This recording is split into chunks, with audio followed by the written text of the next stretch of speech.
Welcome to smart cooking with Ramya. Idli தோசைக்கு பொதுவாக இந்த மாதிரி செஞ்சு பாருங்கள். டேஸ்ட்டும் சூப்பராக இருக்கும். ஹெல்தியான ரெசிபியும் கூட. கோதுமை மாவு, சர்க்கரைவள்ளி கிழங்கு, கேரட்டு இந்த மாதிரி ஆரோக்கியமான பொருட்களை வச்சு செய்கிறது. சாப்பிடாத குழந்தைங்க கூட கேட்டு வாங்கி சாப்பிடுவாங்க. குழந்தைகள்லேருந்து பெரியவங்க வரைக்கும் எல்லாருமே விரும்பி சாப்பிடுவாங்க. வாங்க இதை ஈஸியாக எப்படி செய்கிறதுன்னு பார்த்துடலாம். இதுக்கு 1 கப் அளவு கோதுமை மாவு எடுத்திருக்கேன். இது வீட்லேயே அரைச்ச கோதுமை மாவு. இதுக்கு தேவையான அளவு உப்பு சேர்த்துக்குங்க. 2 ஸ்பூன் அளவு எண்ணெய் சேர்த்துக்குங்க. சேர்த்துட்டு இது எல்லாத்தையும் ஒரு தடவை நல்லா கலந்து விட்டுக்குங்க. கலந்ததுக்கப்புறம் கொஞ்சம் கொஞ்சமாக நார்மலாக நம்ம பச்சை தண்ணியை யூஸ் பண்ணி பிசைஞ்சு எடுத்துக்கலாம். ரொம்ப டைட்டாக பிசையாமல் கொஞ்சம் லூஸாக பிசைஞ்சுக்குங்க. அப்போ தான் நமக்கு கரெக்டாக இருக்கும். மாவு இந்த வீடியோவில் காமிக்கிற மாதிரி சாஃப்டாக இருக்கணும். மாவு காஞ்சிராமல் இருக்கிறதுக்காக ஒரு ஸ்பூன் எண்ணெயை மேலே தடவி ஊற வச்சிடலாம். மாவு தனியாக இருக்கட்டும். இது ஊறுறதுக்குள்ளே நம்ம இதுக்கு தேவையான ஸ்டஃபிங்ஸ் ரெடி பண்ணிடலாம். ஸ்டஃபிங்ஸ் ரெடி பண்ணுற டைம் மட்டும் இது ஊறுனா போதுமானது. ஸ்டஃபிங்ஸ் ரெடி பண்ணுறதுக்கு ஒரு பாத்திரத்தில் ஒரு 2 ஸ்பூன் அளவு கடலெண்ணெய் சேர்த்துக்குங்க. மார்னிங் பிரேக்ஃபாஸ்ட்டுக்கு அல்லது ஸ்கூலுக்கு குழந்தைகளுக்கு லஞ்சுக்கு கொடுத்துடலாம். ஈவினிங் ஸ்நாக்ஸாகவும் செய்யலாம். இது அந்தளவு சூப்பராக இருக்கும். கண்டிப்பாக ட்ரை பண்ணி பாருங்கள். பேனில் 2 ஸ்பூன் எண்ணெய், 1/2 ஸ்பூன் அளவு கடுகு சேர்த்துட்டு பொரிஞ்சதுக்கப்புறம் ஒரு பெரிய சைஸ் வெங்காயத்தை குட்டி குட்டியாக கட் பண்ணி சேர்த்துக்குங்க. ஒரு கொத்து கருவேப்பிலையும் சேர்த்துட்டு வெங்காயம் கண்ணாடி பதம் வர்ற அளவு வதக்கிக்கிங்க. ஒரு 1/2 டேபிள் ஸ்பூன் அளவு இஞ்சி பூண்டு பேஸ்ட்டு சேர்த்துட்டு பச்சை வாசம் போகிற அளவு நல்லா வதக்கி எடுத்துக்கலாம். ஒரு பெரிய சைஸ் கேரட்டை நைஸாக துருவி எடுத்துக்குங்க. அப்போ தான் நமக்கு சீக்கிரமாக வதங்கிடும். பெருசாக துருவி எடுத்தோம்னா வதங்கிறதுக்கு கொஞ்சம் டைம் எடுத்துக்கும். ஒரு சின்ன சைஸ் அளவு கேப்சிகம் குடைமிளகாயையும் சின்ன சின்னதாக கட் பண்ணி இதில் சேர்த்துக்குங்க. உங்களுக்கு பிடிச்ச வெஜிடபிள்ஸ் வேறு எது இருந்தாலும் நீங்கள் சேர்த்துக்கலாம். சேர்த்துட்டு இதை ஒரு தடவை நல்லா கலந்து விட்டுக்குங்க. அடுப்பை சிம்மில் வச்சுட்டு மசாலா சேர்த்துக்கலாம். 1/2 ஸ்பூன் அளவு மஞ்சள் தூள் சேர்த்துக்குங்க. 1 ஸ்பூன் மிளகாய் தூள் சேர்த்துக்குங்க. 1/2 ஸ்பூன் கறி மசாலா தூள், 1/2 ஸ்பூன் சீரகத்தூள். இது எல்லாத்தையும் சேர்த்துட்டு அடுப்பை சிம்மில் வச்சு நல்லா பச்சை வாசம் போகிற அளவு கலந்து விட்டுக்குங்க. இதுலேயே கேரட்டு கேப்சிகம் எல்லாம் நல்லா நமக்கு வெந்து வந்துடும். கலந்ததுக்கப்புறமா ஆல்ரெடி 2 விசில் விட்டு சர்க்கரைவள்ளி கிழங்க நான் வேக வச்சுருக்கேன். இதை தோல் எடுத்துகிட்டு மசித்து நம்ம இதில் சேர்த்துக்கலாம். இதுக்கு பொதுவாக உருளைக்கிழங்க வேக வச்சும் நீங்கள் சேர்த்துக்கலாம். சர்க்கரைவள்ளி கிழங்கு சாப்பிடாத குழந்தைகளுக்கு இந்த மாதிரி செஞ்சு கொடுத்து பாருங்கள். டேஸ்ட்டு ரொம்ப சூப்பராக இருக்கும். விரும்பி கேட்டு வாங்கி சாப்பிடுவாங்க. சர்க்கரைவள்ளி கிழங்கையும் நல்லா மசிச்சுட்டு இதில் சேர்த்துட்டு இந்த மாதிரி கலந்து விட்டுக்குங்க.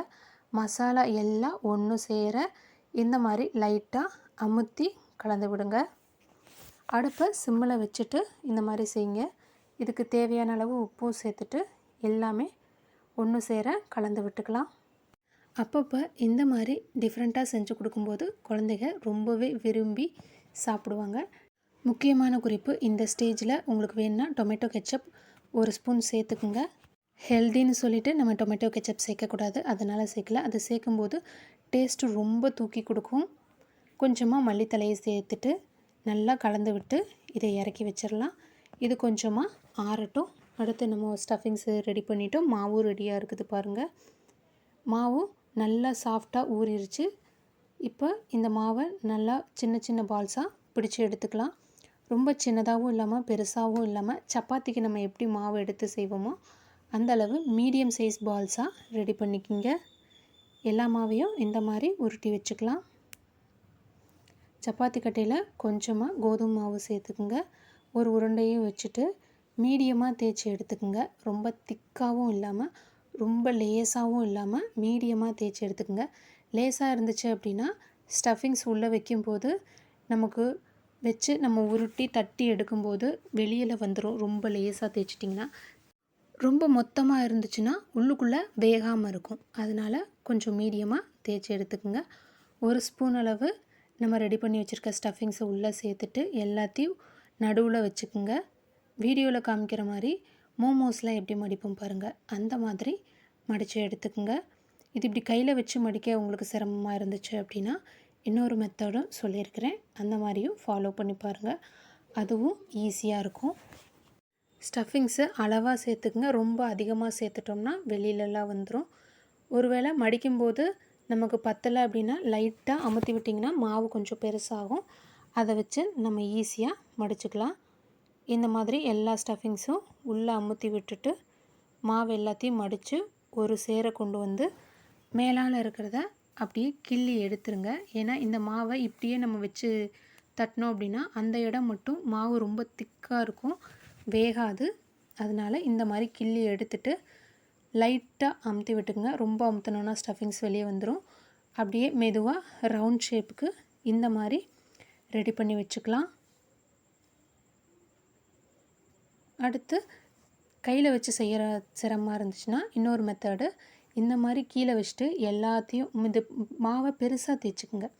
பெருசாக தேய்ச்சிட்டு எல்லாத்தையும் ஒரு சேர நடுவில் கொண்டு வந்தோம்னா ஈஸியாக இருக்கும் செய்கிறதுக்கு. நடுவில் இருக்கிற மாவையும் எக்ஸஸ் மாவை கிள்ளி எடுத்துகிட்டு லைட்டாக அமுத்தி எடுத்துக்கலாம். வீடியோவில் காமிக்கிற மாதிரி இந்த மாதிரி ரவுண்ட் ஷேப்பு பண்ணி எடுத்துக்கோங்க. இதே மாதிரியே எல்லா மாவையும் நான் ரெடி பண்ணி வச்சுருக்கேன். ரெடி பண்ணதுக்கப்புறம் அடுப்பை ஆன் பண்ணிவிட்டு ஒரு பாத்திரத்தில் எண்ணெய் சேர்த்துக்குங்க. ஒரு 3-4 ஸ்பூன் சேர்த்திங்கன்னா போதும். நம்ம ரெடி பண்ணி வச்சுருக்கிற இந்த ஸ்டஃபிங்ஸை உள்ளே வச்சிடலாம். அடுப்பை மீடியம் அல்லது சிம்மில் வச்சுக்கோங்க. சிம்மில் வச்சு பொறுமையாக பொரிச்சு எடுத்துக்கலாம். ஸ்பீடாக வச்சோம் அப்படின்னா சீக்கிரமாக மாவெல்லாம் செவந்து போயிடும், அப்புறம் வேகாது. அதனால் அடுப்பை மீடியம் அல்லது சிம்மில் வச்சு கொஞ்சம் கொஞ்சமாக பொறுமையாக பொரிச்சு எடுத்துக்கோங்க. வித்தியாசமான டேஸ்ட்டில் சூப்பராக இருக்கும். கண்டிப்பாக ட்ரை பண்ணி பாருங்கள். தேவைப்பட்டால் டொமேட்டோ சாஸ் வச்சு சர்வ் பண்ணுங்கள். வீடியோ பிடிச்சிருந்தா சேனலை சப்ஸ்கிரைப் பண்ணுங்கள். அப்படியே லைக் பண்ணி ஷேர் பண்ணுங்கள். தேங்க்யூ ஸோ மச் ஃபார் வாட்சிங் மை சேனல்.